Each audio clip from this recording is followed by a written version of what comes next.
Musée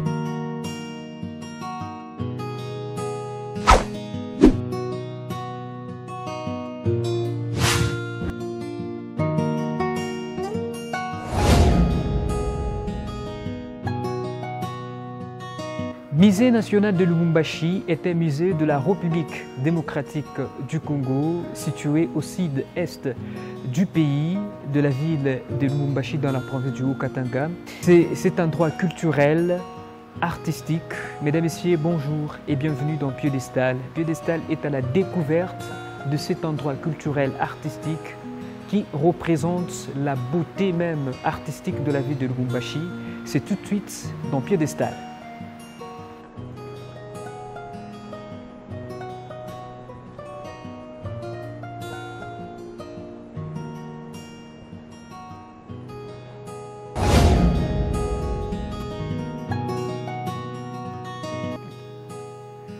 Monsieur Philippe, bonjour. Bonjour, monsieur le journaliste. Vous allez bien? Oui, je vais bien. Et toi? Très bien. Ça va.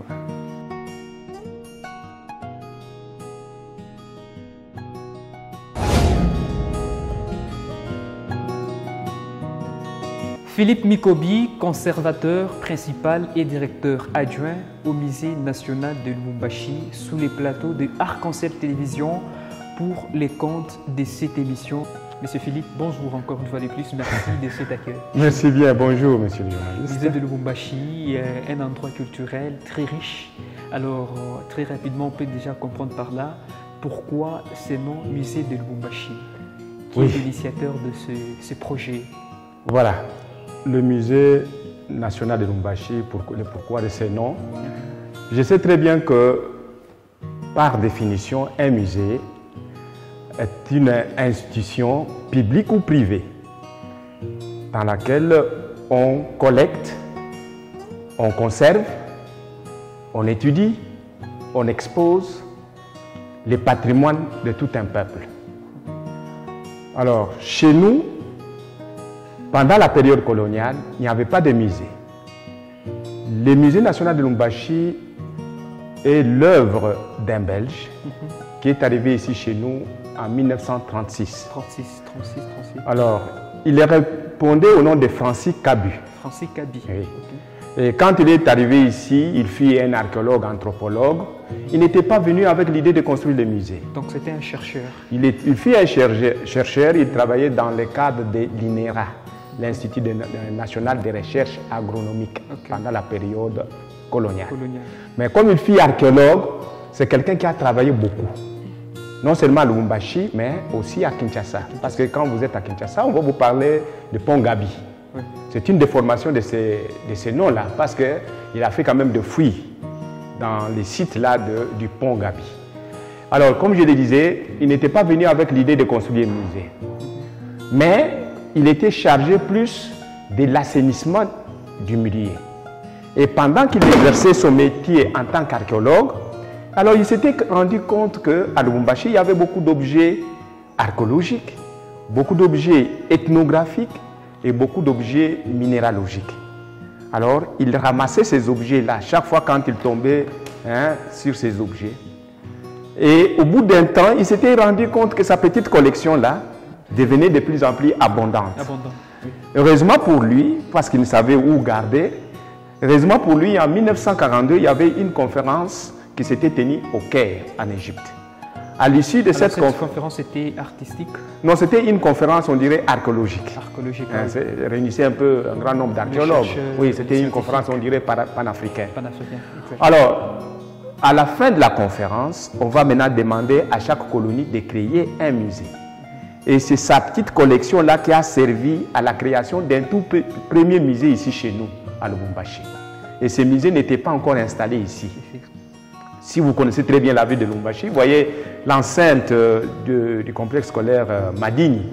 Oui. Vous voyez derrière le bercail, sur l'avenue Camagnola, là à l'intérieur, il y a une rotonde. C'est là où était installé le musée qu'on appelait le musée Kabu. Alors, petit à petit, avec le concours de ses amis, ils ont évolué dans ces sites-là. En 1946, le musée Kabu va obtenir maintenant une personnalité juridique. il sera maintenant reconnu comme un musée officiel. Au départ, vous voyez que ça a porté son nom, musée Kaby, ça a évolué comme ça. Alors, à partir de 1946, le musée Kaby va changer de nom. Il deviendra le musée Léopold II. Pourquoi? Pourquoi? Parce que Léopold II, c'est lui le roi des Belges et le roi du Congo. Le bien privé. Oui, c'était vraiment, le Congo était un bien privé du roi, il faut comprendre dans ce sens-là. Donc à l'époque, ça prenait encore le nom de EIC? Non, là nous ne sommes plus à l'EIC. L'EIC, c'était à partir de la conférence de Berlin 1885 jusqu'à 1908. Exact. À partir de 1908, c'était le Congo belge. Oui. Parce que l'EIC était déjà cédé à la Belgique. Voilà. Nous avons évolué avec la colonie, quoi. Alors, toujours avec le concours de ses amis, ils ont eu maintenant l'idée de construire des musées. Maintenant, on va maintenant se demander, mais où est-ce qu'on va mettre ces musées-là? Alors, vous voyez, pendant la période coloniale, les sites qu'abritent les nouveaux musées, c'est-à-dire le musée national de Lubumbashi, c'était un site installé dans l'ancienne ville blanche. Okay. Alors, parce que pendant la période coloniale, il y avait la cité noire et la cité blanche. Exact. Alors, on va maintenant dire, bon, on va faire de ces quartiers un quartier culturel. C'est à ce moment-là qu'on va penser implanter le musée national de Lubumbashi à côté du théâtre, c'est-à-dire ce que nous appelons aujourd'hui l'Assemblée provinciale. Vous voyez, le bâtiment du 30 juin qui est juste à côté de nous. Ouais. Alors, on voulait, à côté de ce bâtiment, il y avait aussi l'école de musique, là où abrite aujourd'hui la RTNC, la radio nationale. Alors, c'était l'école de musique. Vous voyez, vous avez l'école de musique qui est culturelle, vous avez l'Assemblée. Et quand vous regardez l'emplacement des bâtiments dans ces sites, on dirait que tout est culturel. Ouais. Partons de l'Athénée. L'Athénée, ce que nous appelons aujourd'hui le complexe Kiwele. C'était l'Athénée royale. Alors, dès que vous bougez un peu en face de l'Athénée, vous avez, négligeons un peu le bâtiment de Nazem aujourd'hui. Vous avez maintenant le stade Lupopo. Oui. Vous avez les bassins de la ville. Vous voyez? Alors, si vous n'êtes pas à Kiwele, vous êtes au stade, soit vous êtes au bassin de la ville. Si vous ne voulez pas aller là-bas, vous êtes où c'est à l'école de musique. C'était un quartier culturel. Donc de la culture. De la culture. C'était ça l'idée du colonisateur. Alors, si vous ne voulez pas venir de ce côté, vous pouvez emprunter le Square Forest vers les eaux.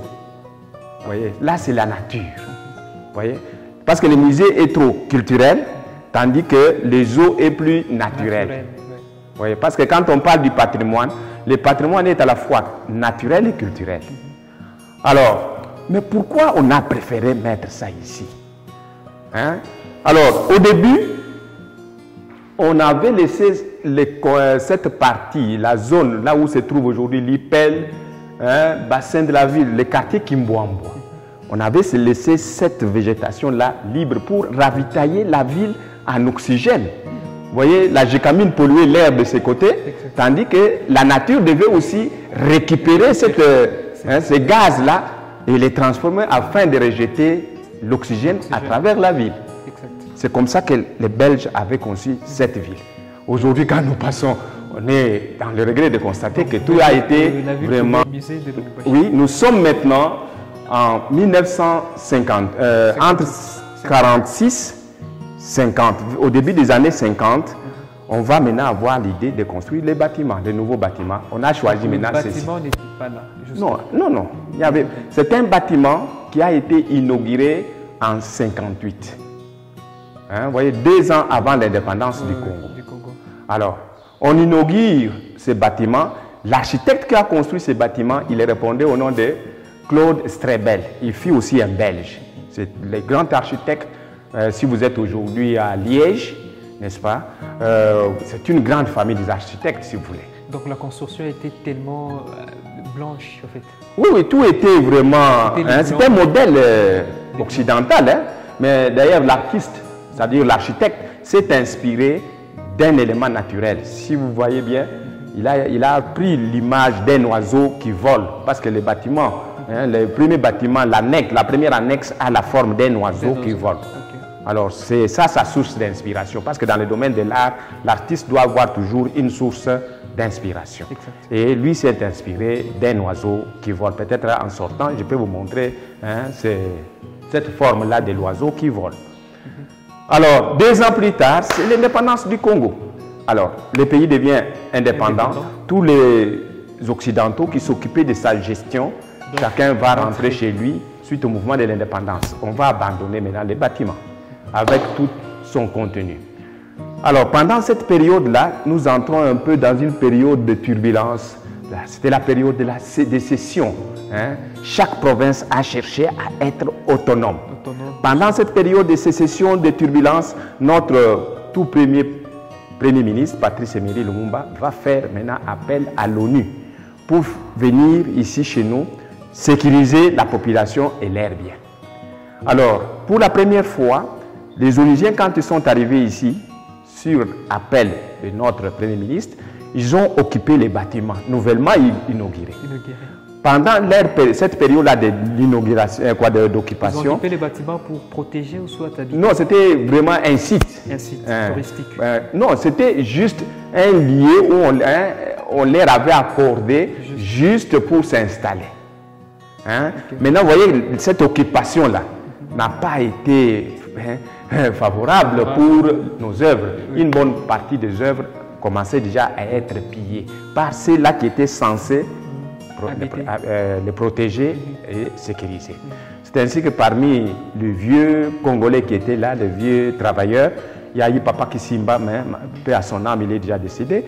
Ils ont commencé à prendre les restes d'objets là qui n'étaient pas pillés. Ils ont amené ces œuvres vers le lac Kipopo pour leur protection, pour les protéger. C'est après, alors le musée cette fois-là est devenu, on dirait, un musée provincial. Vous voyez, chaque province était devenue autonome. Alors maintenant, le musée était une propriété du Katanga. Le musée est du gouvernement provincial du Katanga. Quand Mobutu va prendre le pouvoir en 1965, alors une année avant le lancement de sa politique de recours à l'authenticité, Mobutu va concevoir une idée. Il va créer maintenant l'Institut des musées nationaux du Zaïre. Alors, il va regrouper tous les musées qui existaient dans le pays sous une même direction. Et la direction générale s'est retrouvée à Kinshasa, donc à Mongaliema. Il va nommer maintenant un directeur général. À cette époque, il y avait 5 musées à travers la République. Il y avait un musée à Bandaka, un musée à Butembo, un musée à Kananga, un musée à Kinshasa et le musée de Lubumbashi. Tous les 5 musées étaient dirigés par un seul directeur général qui est à Kinshasa. Alors, on a évolué. Maintenant, en 70, ça c'est l'ordonnance de 1970. En 71, c'est la politique de recours à l'authenticité. C'est à cette époque-là que Mobutu va essayer un peu de soutenir, n'est-ce pas, le musée. C'était devenu un service spécialisé de la présidence de la République en matière culturelle. Alors il va recruter les jeunes assistants, il va leur accorder des bourses pour aller se faire former à l'extérieur. Alors ces groupes-là, les uns vont rentrer au pays vers les années 80.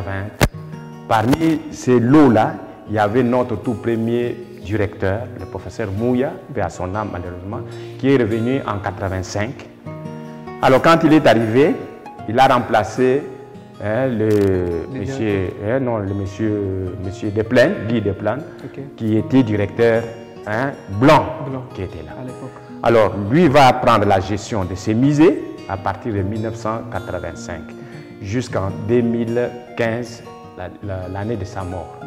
Et quand il est mort, bon, pendant, comme il fut notre professeur, il nous a formés, nous avons été... Donc on dirait que c'est le premier directeur noir à gérer ces musées de Lubumbashi. Alors vous voyez que si nous appelons le musée de Lubumbashi, musée de Lubumbashi, c'est parce que c'est un musée national, mais qui n'est pas provincial.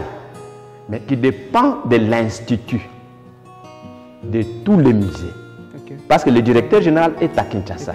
Les musées en province dépendent de l'Institut. Donc jusqu'alors... Jusqu'à aujourd'hui, c'est ça la structure. Hein? Le musée de Lubumbashi, ce n'est pas un musée provincial. Nous n'avons pas de rapport à faire directement à la province. Nous, tous nos rapports, c'est Kinshasa qui nous gère. En quelque sorte, nous avons un directeur général et en province, nous avons des directeurs.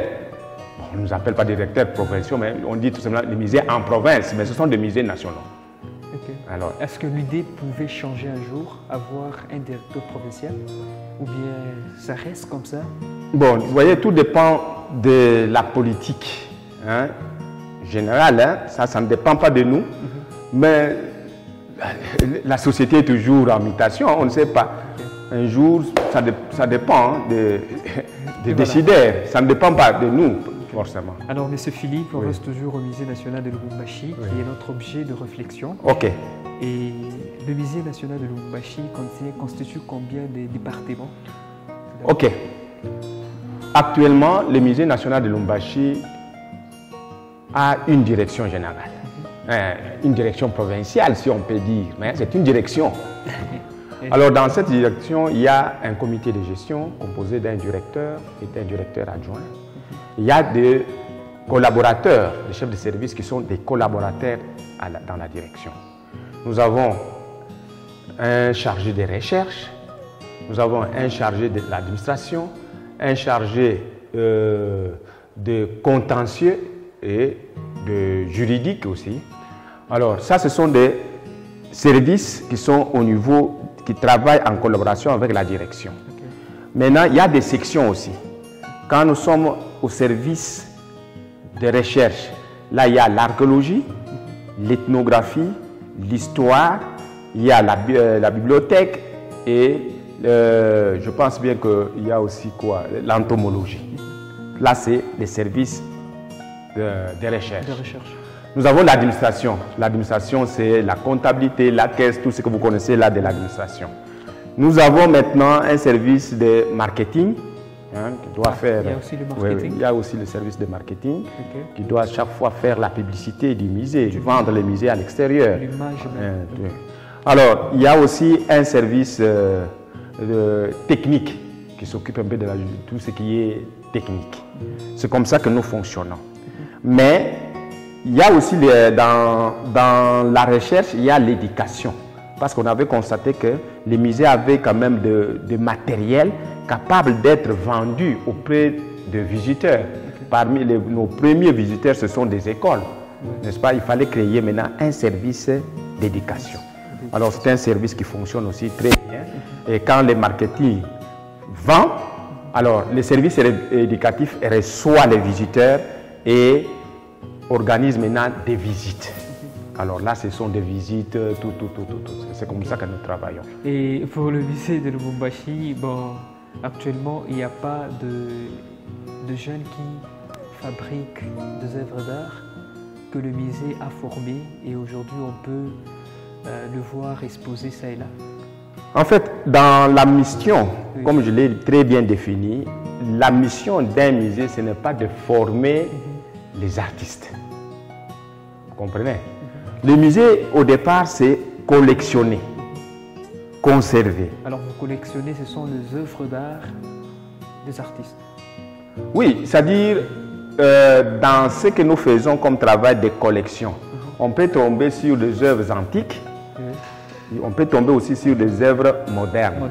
Parce que vous voyez, les modernes tentent beaucoup à la vente. Or, le but d'un musée, ce n'est pas de vendre. Comprenez? Loin de là l'idée de la vente. Nous ne connaissons même pas la valeur marchande d'une œuvre d'art. Ce n'est pas ça notre but. Alors, c'est ainsi que, bon, dans l'éducation, dans la partie éducative, nous formons des jeunes. C'est-à-dire, nous travaillons parfois en collaboration avec certaines institutions, comme l'Académie des Beaux-Arts. Nous avons la matière. Quand nous recevons, par exemple, des jeunes artistes, nous leur transmettons certaines connaissances qui peuvent être exploitées afin de produire les œuvres modernes. Alors c'est ainsi que face à ça, parce que le musée n'a pas cet objectif-là de la vente, nous travaillons en partenariat avec l'Asbel Dialogue. Nous avons soutenu cet Asbel à ouvrir une salle au musée qui est gérée par cet Asbel-là. Alors, quand les artistes modernes produisent leurs œuvres, ils peuvent les exposer au musée pour le but de la vente. Mais là, le musée n'est pas là. Okay. Nous ne sommes pas là pour la vente. Nous sommes là pour l'aspect conservation et éducation. Recherche, c'est tout. Okay. Mais dans la recherche, vous voyez qu'il y a la formation. C'est ainsi que nous travaillons avec ces jeunes-là pour leur inculquer, leur transmettre certaines connaissances des ancêtres, des vieux artistes. Alors, ces vieux artistes peuvent constituer des sources d'inspiration de ces jeunes artistes.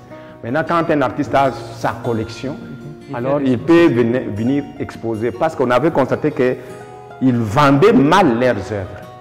Vous voyez, quand ils exposent les conditions, il n'y a pas de conditions? Non, les conditions, il faut se faire membre de l'Asbel Dialogue. Alors, à ce moment-là, il y a tout un service qui s'en occupe, mais qui n'est pas un service du musée, qui s'en occupe. Alors, on étudie, on fait l'expertise de ce que l'artiste a produit, et par rapport au thème, on peut maintenant les recevoir et on expose. Alors, si cette fois-là, on a besoin d'un expert pour donner des explications, alors on peut intervenir dans ce sens-là. Parfait. Mesdames et messieurs, vous suivez Arc-en-Ciel Télévision. Piédestal de ce jour reçoit pour vous Philippe Mikobi, conservateur principal et directeur adjoint au Musée national de Lubumbashi. Alors, Monsieur Philippe, Monsieur le journaliste, le Musée national jusqu'alors, on ne sait pas la date de la création. Je pense que vous êtes demain, parfois on tente un peu 1958, 1937.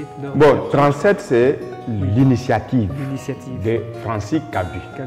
Il a évolué, mais les bâtiments comme tels datent de 58 parce que l'inauguration est de 58. Voilà. Et donc jusque-là on retraitera quoi? La création, peut-être pour ceux qui nous regardent. Non, normalement, la date de la création, c'est la date où il y a eu cette initiative. En mai 1937. 37. Donc on retient 1937 pour la création. La création des... parce que c'est l'année où il y a eu cette idée-là de créer un musée. Okay. Maintenant, le reste d'année, c'est l'évolution. Il y a la genèse et l'évolution. Alors, M. Philippe, quels sont des moments forts culturels qui vous a tellement animé depuis que vous étiez au Musée national de Lubumbashi? Voilà, des moments forts. Oui. Vous voyez, en tant que gestionnaire, n'est-ce pas? Je ne peux pas vraiment vous dire avec exactitude que c'est telle période où il y a eu des moments forts. Moi, ce qui m'intéresse, c'est ce cheminement-là. Vous voyez? Comment faire vivre un musée? Mais le musée ne peut pas vivre s'il n'y a pas de recherche. Vous comprenez? Quand il y a des recherches, on a des collections. Ces collections-là doivent être conservées. Si on nous appelle aujourd'hui conservateurs, c'est parce qu'il y a des collections. Alors vous voyez qu'un travailleur, un travailleur au musée s'implique dans tous les aspects là. Collection, conservation, étude des collections, exposition. Donc il n'y a pas de domaine précis où quelqu'un peut se dire moi je suis de tel domaine, ou soit quand vous êtes au Musée national de Lubumbashi, vous êtes généraliste en quelque sorte. Dans un premier temps, on est un peu généraliste. Dans un premier temps, parce que si vous n'avez pas cet art-là, vous n'allez pas bien travailler au musée. Parce que moi, il m'arrive des fois en tant que directeur, je suis dans la conservation. La conservation, il faut lutter contre les ennemis des collections. Alors, la conservation, il faut voir, parmi les ennemis des collections, c'est la poussière, c'est l'eau, tout ça. Mais si vous vous dites non, moi je suis directeur, je reste directeur dans mon bureau, alors qu'il y a des collections qui sont attaquées par des termites, de ceci. Vous n'allez pas être conservateur, vous voyez. Alors nous avons toujours cet œil-là, vigilant. On est là pour toucher, nous sommes de touche à tout. C'est rare de nous voir, nous, en veste, genre... non. Et dans votre expérience, depuis que vous étiez directeur, est-ce qu'il y a des œuvres d'art qui jusqu'alors ont fait 15 ans, 30 ans, 5 ans, il y en a ici au Musée national? Oui, vous voyez, nous avons un grand problème, c'est le problème de la gestion. Donc la gestion, elle n'est pas bonne? Dans le sens où c'était un musée national, mais les moyens pour assurer, n'est-ce pas, cette bonne gestion nous manquent. Parce que les dernières recherches archéologiques datent des années 1900, je peux dire 78. Vous voyez. Pourquoi? Parce que pour mener une recherche, faire ne fût-ce que de simples prospections, il faut de gros moyens. Mais l'État ne met pas à notre disposition des moyens capables de nous permettre de faire des prospections. Alors, on est chaque fois, de temps en temps, invité à intervenir dans des sites miniers. Vous voyez? Parce que dans le domaine de l'archéologie, c'est le sol qui est le grand livre de l'archéologie. Un archéologue n'a pas beaucoup de temps à perdre dans une bibliothèque. Son livre, c'est le sol. Il doit étudier le sol. Maintenant, imaginons aujourd'hui, avec tout ce que nous connaissons aujourd'hui, parce que dans l'esprit même de Mobutu, en créant l'Institut des musées nationaux, l'idée c'était quoi? C'était de prospecter toute la République. Après cette prospection, on devait faire sortir des cartes archéologiques, des cartes des sites culturels, d'héritage culturel. Là, on devait trouver des arbres sacrés, des cimetières, des lieux sacrés, des lieux de cérémonie, tout ça. Faire sortir une carte de toute la République. Comme ça, avec tout ce que vous êtes en train de faire aujourd'hui avec les miniers, un minier qui arrive, un exploitant minier qui arrive quelque part, il veut exploiter le sol pour avoir des matières premières, il devait d'abord s'inspirer de nous. Pour dire non, là-bas, il y a tel héritage culturel. Il y a une forêt sacrée. Attention, on ne peut pas toucher, parce que ça fait partie de notre patrimoine. Vous comprenez? Mais aujourd'hui, nous apprenons à gauche, à droite qu'on a exploité, il y a une sablière quelque part, mais c'est dangereux pour nous les hommes de la culture. C'est très dangereux. C'est pourquoi les sociétés minières qui ont compris cette démarche-là nous invitent de temps en temps avant l'exploitation. Une société qui veut exploiter un site quelconque, on fait appel au musée. Nous arrivons, nous faisons des prospections, nous identifions ces sites-là. Allez, on montre sur la carte. Alors, avant d'exploiter, ils nous demandent des mesures de gestion, des mesures d'atténuation pour éviter la perte de ces héritages-là. Parce que le sol, une fois détruit, c'est fini, on ne peut pas reconstruire ça. C'est comme quelqu'un qui prenait une page d'un livre qui le déchire. C'est très dangereux ça. Mais beaucoup de miniers n'ont pas encore compris ça. Et surtout, beaucoup de nos autorités qui avaient la décision sur, n'est-ce pas, les autorisations d'exploitation minière. Ils n'ont pas encore compris. Normalement, c'est avant de toucher le sol, il faut une autorisation de nous. C'est nous qui allons dire, voilà, là-bas, il n'y a pas de patrimoine, allez-vous-en. Vous pouvez exploiter. Mais on ne le fait pas. Merci beaucoup, Monsieur Philippe, pour ce 25 minutes d'échange avec vous sur le Musée national de Lubumbashi. Ça a été un plaisir de vous recevoir. Merci beaucoup, monsieur le journaliste. C'est gentil. Mesdames et messieurs, ça n'est donc fini pour cette émission culturelle. Piédestal était à la découverte du Musée national de Lubumbashi avec son directeur adjoint Philippe Mikobi. Merci de l'avoir suivi. On se retrouve très très prochainement. Bye. Merci. Merci. Ok. Voilà.